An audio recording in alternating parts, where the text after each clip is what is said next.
नमस्कार, मैं doctor Gajendra Singh, SPC government college Ajmer. पिछले लेक्चर में हमने बीएससी पार्ट थर्ड की फिजिकल केमिस्ट्री के चैप्टर फोटोकेमिस्ट्री में क्वांटम यील्ड या क्वांटम लब्धि की स्टडी की थी। आज हम क्वांटम लब्धि या क्वांटम दक्षता को प्रभावित करने वाले कारकों का अध्ययन करेंगे, यानी factor affecting quantum yield. Quantum लब्धि को प्रभावित करने वाले कारक कौन कौन से हैं? इसमें हम सबसे पहले लें टेम्परेचर। सामान्यतः ताप बढ़ाने पर अभिक्रिया की दर बढ़ती है और अभिक्रिया की दर बढ़ने पर क्वांटम लब्धि का मान बढ़ेगा। ताप के साथ क्वांटम लब्धि या क्वांटम यील्ड के परिवर्तन को हम इस इक्वेशन से रिप्रेजेंट कर सकते हैं, d log phi upon dt equal to q upon R T square. यहाँ phi क्वांटम यील्ड है, q पदार्थ के एक मोल के निर्माण में मुक्त ऊष्मा की मात्रा और t टेम्परेचर और r जो है गैस नियतांक है। यहाँ अगर हम देखें टेबल में तो ताप गुणांक का मान बढ़ने पर सक्रियण ऊर्जा यानी डेल्टा ई का मान बढ़ रहा है। अगर सक्रियण ऊर्जा का मान बढ़ेगा तो अभिक्रिया की दर कम होगी, यानी सक्रियण ऊर्जा का मान अगर कम होगा तो अभिक्रिया की दर अधिक होगी।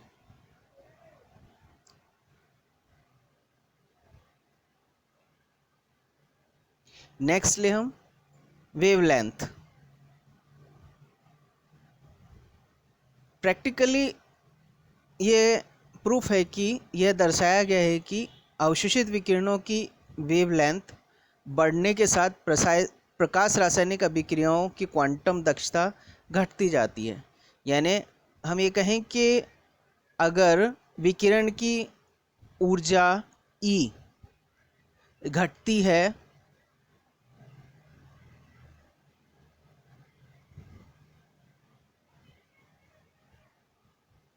या हम ये कहें फ्रीक्वेंसी, क्योंकि E प्रोपोर्शनल टू न्यू विकिरण की आवृत्ति है और nu proportional to 1 upon lambda.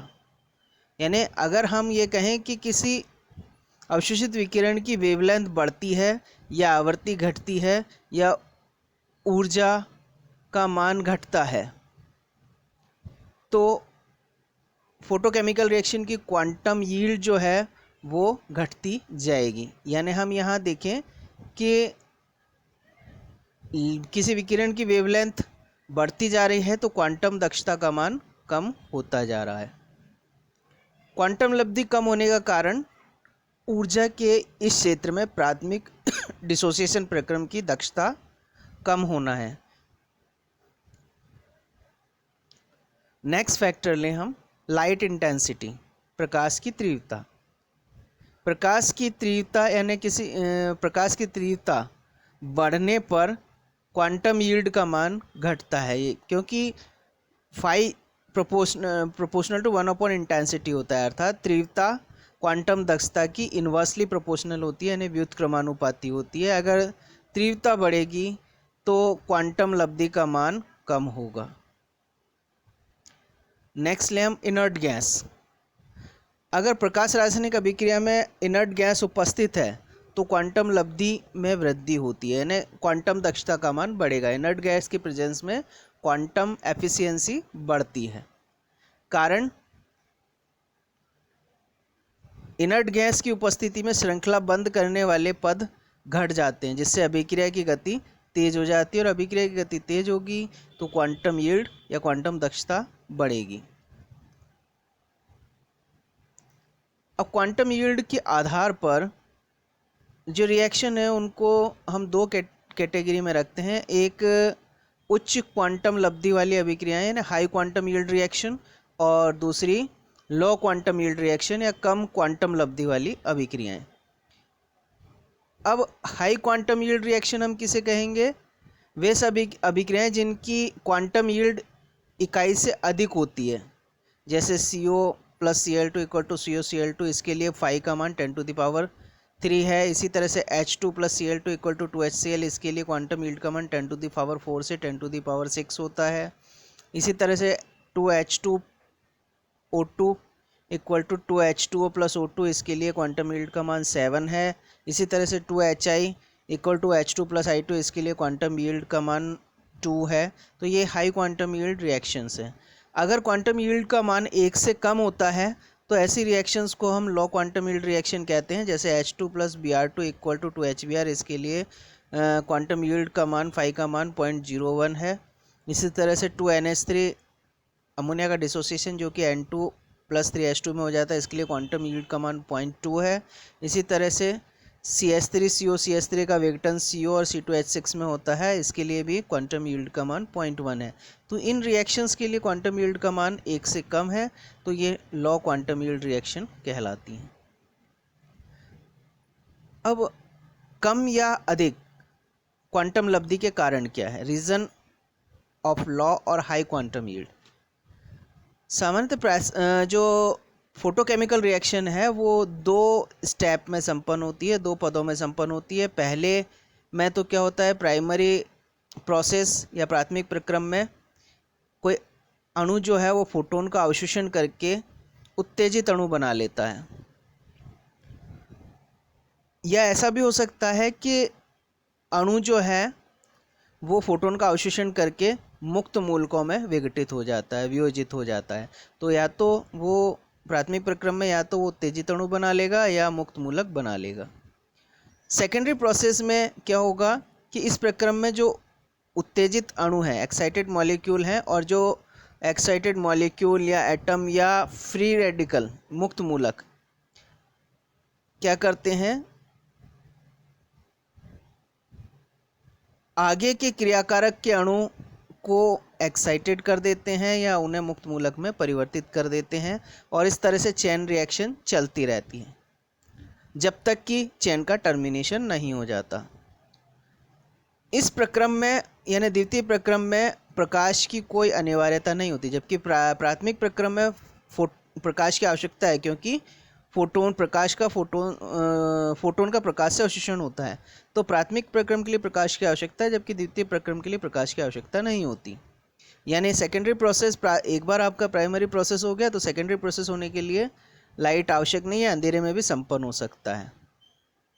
और इस प्रक्रम में आगे से आगे कई क्रियाकारक अणु भाग लेते जाते हैं, इसी के परिणाम स्वरूप क्वांटम यील्ड का मान परिवर्तित होता है। यानी क्वांटम यील्ड का मान कम होगा या अधिक होगा, ये सेकेंडरी प्रोसेस पर डिपेंड करता है। प्राथमिक प्रोसेस जो है, प्राइमरी प्रोसेस, सभी फोटोकेमिकल रिएक्शंस के लिए समान होता है। अब हम लें reason for high quantum yield, उच्च क्वांटम लब्धि के लिए के कारण क्या हैं। सबसे पहला, प्राथमिक प्रक्रम में, प्राइमरी प्रोसेस में जो एक्साइटेड मॉलिक्यूल या एटम बनते हैं, फ्री रेडिकल बनते हैं, वो सेकेंडरी प्रोसेस में भाग लें और द्वितीय प्रक्रम में बना हुआ कण भी उत्तेजित हो, तो वह प्रक्रम आगे चलता रहता है जब तक कि अभिक्रिया को रोका ना जाए या बंद ना किया जाए। इस कारण ऊर्जा के एक फोटोन या क्वांटा के अवशोषण से कई क्रियाकारक के अणु अभिक्रिया में भाग लेते हैं और क्वांटम लब्धि का मान 1 से अधिक हो जाता है, यानी कई गुना बढ़ जाता है। इसलिए हाई क्वांटम यील्ड हमें मिलती है। दूसरा कारण ये भी हो सकता है कि जैसे ही फोटोन का अवशोषण किया, फ्री रेडिकल बनते हैं और ये फ्री रेडिकल दूसरे मॉलिक्यूल से अभिक्रिया करके फ्री रेडिकल बना लेते हैं, तो ये चेन प्रोसेस चलता रहता है, आगे बढ़ता रहता है जब तक कि फ्री रेडिकल आपस में अभिक्रिया करके चेन को टर्मिनेट ना कर दें। जैसे हम ये कहें Cl2 जो है एक फोटोन का अवशोषण करके 2Cl फ्री रेडिकल बना लेता है, Cl फ्री रेडिकल H2 से अभिक्रिया करके HCl बनाएंगे और H फ्री रेडिकल बना लेता है। H फ्री रेडिकल फिर वापस Cl2 से अभिक्रिया करके HCl बना लेता है और Cl फ्री रेडिकल हमें पुनः मिल जाता है।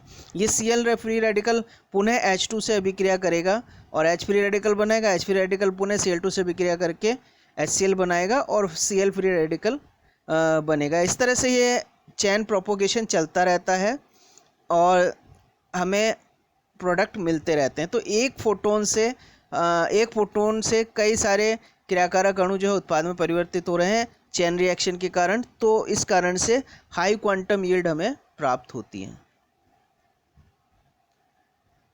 अब हम लें reason for low quantum yield, कम क्वांटम लब्धि के कारण। पहला लें हम, यदि किसी प्राथमिक प्रक्रम में बना हुआ उत्तेजित अणु जो एक्साइटेड मॉलिक्यूल है, प्राइमरी प्रोसेस में जो एक्साइटेड मॉलिक्यूल बना वो कॉलिजन करके या तो निष्क्रिय हो जाए, ठीक है, डीएक्टिवेट हो जाए, या फ्लोरेसेंस दे यानी क्रियाकारक के बजाय ऊर्जा का उत्सर्जन करके फ्लोरेसेंस के रूप में और ग्राउंड स्टेट में आ जाए, या निष्क्रिय अणु के संपर्क में आकर, यानी ये एक्टिवेटेड मॉलिक्यूल दूसरे निष्क्रिय अणु के संपर्क में आकर स्वतः निष्क्रिय हो जाए, या इंटरनल आंतरिक पुनर्विन्यास यानी इंटरनल रीअरेंजमेंट से इसकी सक्रियता कम हो जाए, तो यह अभिक्रिया में भाग नहीं ले पाता। यानी जो एक्साइटेड मॉलिक्यूल है वो अभिक्रिया में इन कारणों से भाग नहीं ले पाएगा और क्वांटम यील्ड का मान घट जाएगा। दूसरा कारण, प्रकाश रासायनिक अभिक्रिया में बने हुए जो एक्साइटेड मॉलिक्यूल या एटम है या फ्री रेडिकल है, पुनः अभिक्रिया करके यानी आप संयोग करके क्रियाकारक के अणु से संयोग करके निष्क्रिय हो जाते हैं और क्वांटम यील्ड का मान कम प्राप्त होता है। तीसरा कारण यह है कि उत्तेजित अणुओं का जीवन काल, जो एक्साइटेड मॉलिक्यूल का जो लाइफ टाइम है वो बहुत ही कम होता है, यानी 10⁻⁻7 से 10⁻⁸ सेकेंड। इस लाइफ टाइम में अगर उसने दूसरे अणु से अभिक्रिया करके उसे उत्तेजित कर दिया तो ठीक है, अन्यथा ये डीएक्टिवेट हो जाता है।